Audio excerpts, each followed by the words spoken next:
Hello and welcome to Inside Iraq. I'm Jassim Azzawi. In Iraq's general elections, newspapers and satellite channels were among the most lethal weapons used for control of parliament.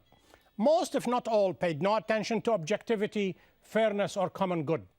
But were they effective in convincing voters to vote in a specific direction? Or were they simply repeating old and stale messages that were falling on deaf ears? At the height of the bloodletting, these media outlets played a nefarious role in stoking the sectarian fire.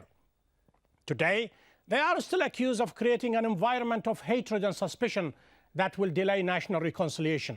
Now that the election is over, will Iraqi newspapers and TV stations develop and progress, or will they simply remain the personal possessions of party political bosses? To discuss how Iraqi media handle the Iraqi elections, I am joined from London by Saad Naji Jawad, a professor of political science at Baghdad University, and Burhan al-Chalabi, a fellow at the Royal Institute of International Affairs, better known as Chatham House, and from Erbil, Hiwa Uthman, Iraqi country director at the Institute for War and Peace Reporting. Gentlemen, welcome to Inside Iraq. Hiwa, let me start with you. You are in Kurdistan, you are in Iraq. What is your observation and assessment how Iraqi media handle this election? Did they contribute to the elevation of understanding of Iraqis? Were they helping Iraqi voters to make an informed decision? Well, Iraqi media really is a reflection of the political scene in Iraq. The political situation in Iraq is very diverse. You see so many political parties, so many lists competing for the seats in parliament. We saw the election campaign, so many lists, so many parties were competing, and most of these lists and parties, they have their own media outlets. Unfortunately, in Iraq, although there's a state-run TV station, a media outlet called al-Iraqiyya, but it really is not doesn't act as the public service broadcaster. Although it is meant to be a public service broadcaster, what we have today in Iraq is a large number of multi-source media for people to watch. For example, in Iraq today, you cannot just by following one media outlet to understand the whole picture. You need to read more than a newspaper, you need to watch more than a news bulletin in order to understand, or more than a TV station in order to get a complete picture. In terms of voter education or people's understanding of the various political parties, of course, if you own a media outlet, you are not going to encourage your rivals, your voters, your audience to vote for your rival. So it is a natural thing that every media outlet propagates for its own political power. In the past, the media played a negative role in increasing the violence or in increasing the ethnic and sectarian tensions in Iraq. But hopefully after this election, I think, and after the results come out, media outlets will start to think that media isn't just about propaganda, it is also about providing a service. And this is what people like us in Iraq and IWPR are trying to do, is to promote professional standards of media. Saad Naji Jawad, whenever you talk to the current political elite as well as the American administration and American forces, they tell you one of the benefits of removing the old regime is the explosion of this vibrant media. We have more than 60, 70 Iraqi satellite channels. I don't know how many tens, if not hundreds, of Iraqi newspapers are mushrooming all over the place. They are pretty much the possession of political party bosses. I'll ask you the same question that I asked to Hiwa. What is your assessment how they handled the election? According to Hiwa, they contributed slightly, not much, to the understanding. Well, Jassim, I believe the question should be, is there really an objective or some objective media in the world? We all remember how the British and American media dealt with the question of the invasion of Iraq, how they twisted the rights, how they twisted facts, and how they supported an illegal, unjustified war on Iraq. Before that, how they justified the inhuman inhuman sanctions on Iraq, which claimed the lives of 1,800,000 people. So I don't think this is the question. And to say that, or after saying that, I think it will be too much, too optimistic to ask the media of the third world and Iraq to be objective and to contribute objectively, when we all know how sectarian division, how ethnical division, how political division is ruling the country. You also know that in Iraq now there is no independent channel whatsoever, or no independent newspaper. All newspapers, all major, I should say, newspapers papers are all supported and financed by parties, and we all heard how some people got millions of dollars to contribute to their campaign for the elections from foreign powers. So I think in such an atmosphere, it will be, cynical to say that the Iraqi media was objective or it contributed. Every major candidate has his own TV channel, and it always, if you listen to them, you can never see or listen an objective analysis of what was happening. The only interesting thing I found was the attitude of the major or the first newspaper in Iraq, al-Sabah. I think it was as the only or the mouthpiece of the government. It should be the mouthpiece of the government. I was expecting it to support the government. Burhan al-Chalabi, he just mentioned something very telling, perhaps, when he said it is only expected that newspapers as well as satellite channels belonging to that particular party or that particular person is to toe the line of that particular party and not to give a credit to the others. This, in such partisan and such very narrow-minded attitude and directions, how do you expect Iraqis to get to the truth, to get to the program of a specific list or a specific party and make an educated decision? I think we need to go much more fundamental, Jassim, than this.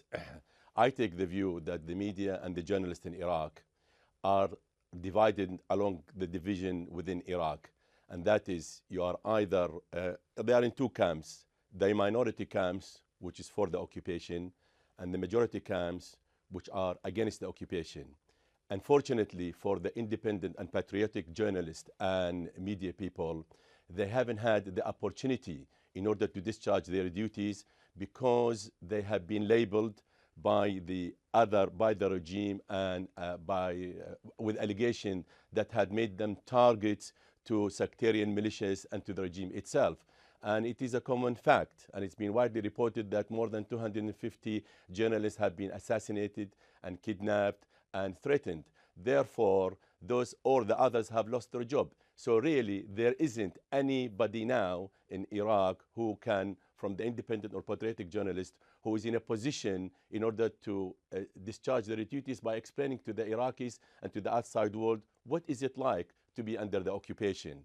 And the other media, which represent the first camp, which is the pro-occupation, maybe they have been of limited use to the regime because they have filled the printed press with disinformation and propaganda, and maybe they have consumed airtime on the radio and television in order to give the impression that Iraq under the occupation is all well. Since you have drawn a very sharp line, Burhan Chalabi, between pro-occupation and against occupation, and this is the only division in Iraq. You are either for the occupation or against the occupation. I believe he's talking about you. Those who are pro-occupation are the minorities. Well, let's hear from Hiwa, perhaps. Loyalties to another sovereign state, which is the Tehran government. Perhaps Hiwa can.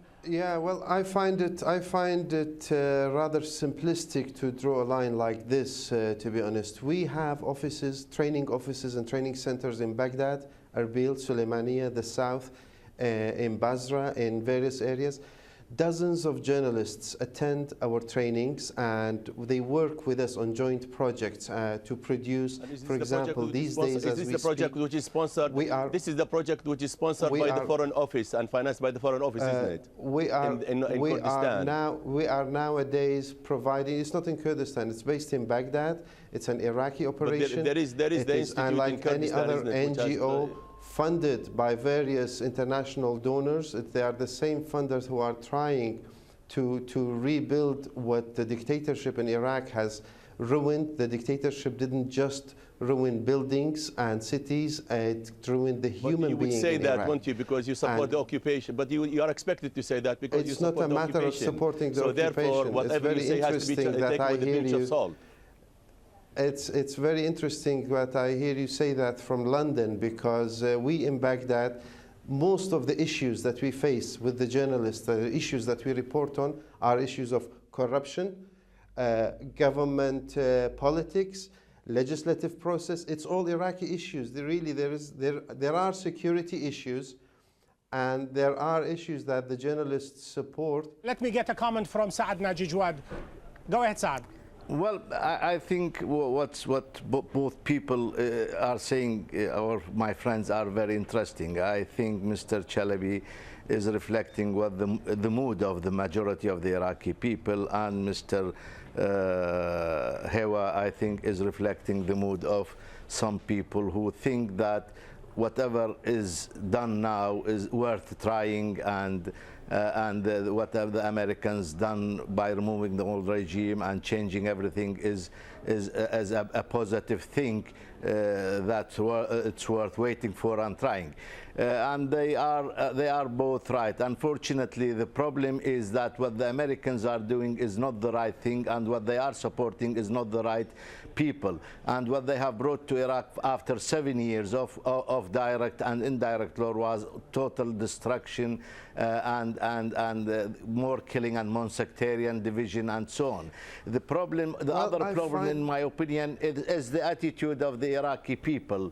Let me finish, please. I think the Iraqis have done the same old mistake. They have re-elected people whom they know very well are corrupt, are not efficient, inefficient people. But they had no choice. Jawad, they had no choice because this situation was imposed on them. What choice did they have? This is what I was. Yeah, this is what I was going to say. And this is also because they have no other choice. The other people who could represent national people, technocrats, were intimidated, terrified, and were driven out of the country. And that was with the support of the American government and the American forces and American administration. So this situation is not that simple in Iraq. I think the Americans are, and whoever is supporting them, are very happy about the situation in Iraq. Let me get a comment from here, if you don't mind, Saad Naji. Let me just finish this. Let me finish. They are now the only balancing power, the mediating power in Iraq, and they could rule forever in Iraq in this situation. I find these kind of comments really insulting to the will and the intelligence of the Iraqi people. The Iraqi people, 62% of the Iraqi electorate went out and voted. They had the choice. They had all these medias that exist represented the various parts. Not all of them are sectarians. Not all of them are corrupt. Not all of them are stooges of the Americans. They were out there, and the Iraqi individual had the satellite channel to flick through the channels. They elected, the majority of the Iraqi people elected who they believe that truly represents them and defends them. And this is what happened. We should really respect the will of the Iraqi people. I am respecting. They elected Maliki, they elected Alawi, they are electing Hashimi, Talabani, Barzani. These are the same people whom you guys are accusing of being stooges of the Americans. They were in by the Iraqi I'm not people. saying that. The others that you think are patriotic, they were also running in the election. Okay, let's give a chance to Saad. Listen here, please. I'm not saying they are stooges. Don't twist my words. I'm saying that they have done a mistake. You remember the last election, if you remember, of course, in 2005, after electing or voting for some people, Okay, after voting for a government, few days after that, 3 or 4 provinces in the south witnessed big demonstrations saying that they have done a mistake and elected people who have done nothing to ameliorate their life. This is what I'm talking about. I'm not This is the great thing about this new Iraq. You know, if we don't like our leaders, we change them. This is not. In other parts of the Middle East, you have a leader and you end up with him for the rest of your life. Here, today we don't know who's the next prime minister. Yeah, today we don't know. Can you tell me? Can anyone today tell me who's the next prime minister? Let us change the subject just a little bit here and Saad Naji Jawad. Let me go to Burhan. Burhan, may I come in, please? Go ahead. Go ahead. Since 2003, over 1 million Iraqis have died. 4 to 5 million Iraqis are refugees in neighboring Arabic countries and the West. There are more than 1 million orphans and 1.5 million widows. And those who has participated in this mammoth humanitarian tragedy have been rewarded by the occupiers by being given the top jobs in the land. The same individual will be charged by high treason in any other country in the West.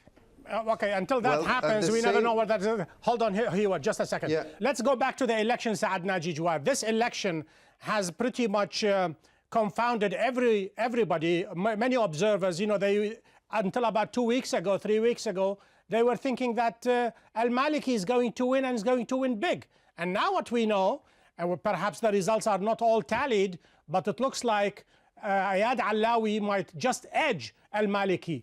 Did the newspapers and articles and satellite channels contributed to the success of Ayad Allawi, or those that have absolutely nothing to do with it? Well, I think the major thing was in Baghdad, the mood in Baghdad, I know very well, was that it was going to be like this, a sort of nobody will have the biggest majority. Nobody expected Allawi to win with a big majority. Nobody expected Maliki to win with a big majority. Now this is, I think everybody thought of that. The problem is that some people think that Allawi is a secular person, is going to change things, and his list contains more diversion, more different attitudes than the one represented by Mr. al-Maliki. It was strange. This is the first time in my life, and I think I have read a lot of things about elections and democracy experience, democratic experience in the world. The first time the government complains of rigging, the complains that the elections was rigged. I mean, they are the ones who are controlling, supervising, and providing the security, and they claim that they have they complain the elections are rigged because they did not have. Jawad, you talk about Ayad Allawi being secular. The constitution is sectarian. The invasion has changed secular Iraq into sectarian Iraq. No, so it doesn't matter what Ayad Allawi does. And also Ayad Allawi was proud of the fact that he conspired for the occupation of Iraq. You know, I know. So the bottom line, he was very proud of the fact that he conspired with foreign forces for the occupation of his own country. Let us go to Kurdistan. In Kurdistan, did we see a division between Sulaymaniyah and Erbil? Did we see the newspapers and the satellite channels, one block is supporting the KDP and one block is supporting the PUK? Or was there a change? Of course. Did Goran change the landscape in Kurdistan?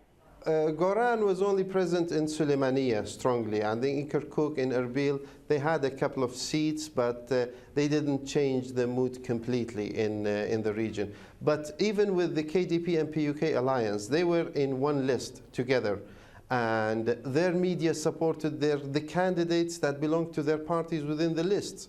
And again, it's a very much based on the media is very highly politicized or highly partisan, and each media supported its own candidates, its own parties. But I really want to say something here is that We really should move beyond this occupation, America, army, this Iraq. We have now a new country. That's this is exactly a reality. the strategy. All of us That's have to exactly the accept strategy that. of the occupiers. Let's move on, but continue to be occupied. That is exactly the Really, Western strategy. Let's that move really on. is not. It and is the strategy of the face people reality. of Iraq. I live in Iraq. Excuse me, I live in Baghdad more than I live was in a national Kurdistan. independent I just country. happened to visit Kurdistan now.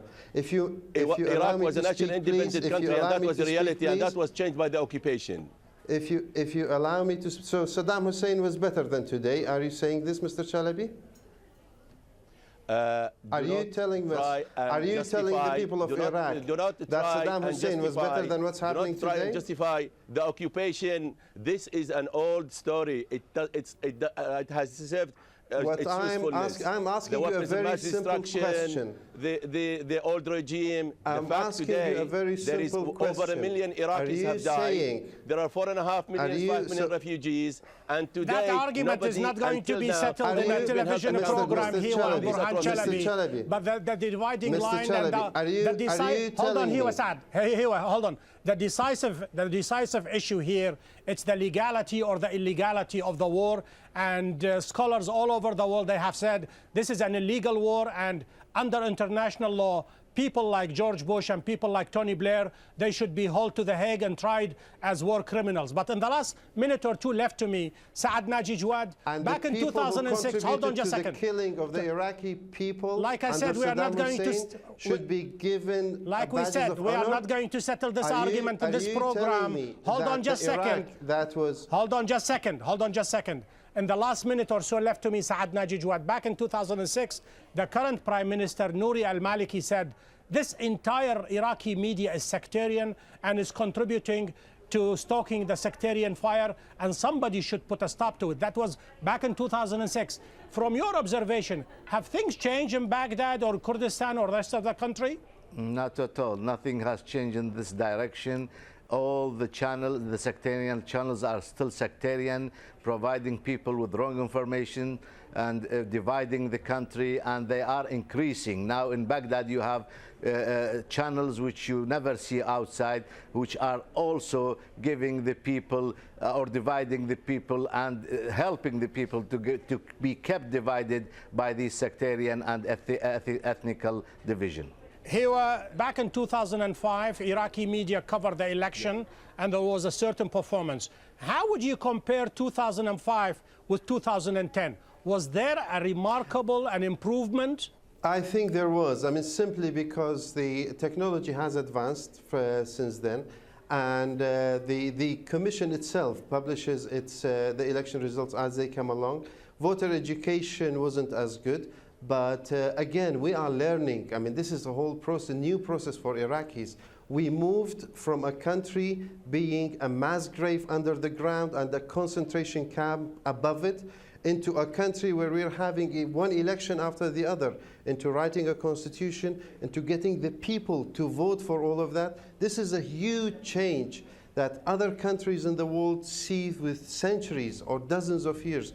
We are going through this in less than 10 years. I think it's a remarkable thing for the Iraqi people, and I think everyone should look at Iraq as a new capital for freedom and democracy in the Middle East. I'm going to get a last comment from Burhan Chalabi. This is a remarkable change when you compare it with Saddam Hussein, when there were only few newspapers and a couple of state-controlled television. One newspaper, one radio. Let me finish my sentence. Let me finish my sentence.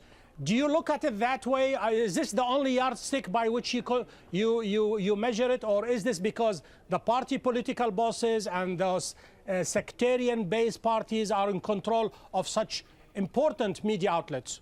I have never heard such political nonsense in my life. This political process it's historic for all the wrong reasons.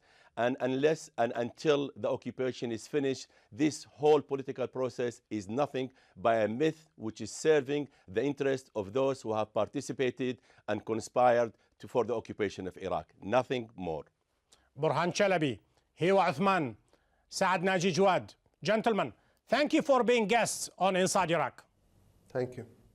To watch the show online, please visit our website, aljazeera.net/English. We have reached the end of this show. Join me next week when we take another look inside Iraq. Until then, this is Jassim Azzawi wishing you a great week.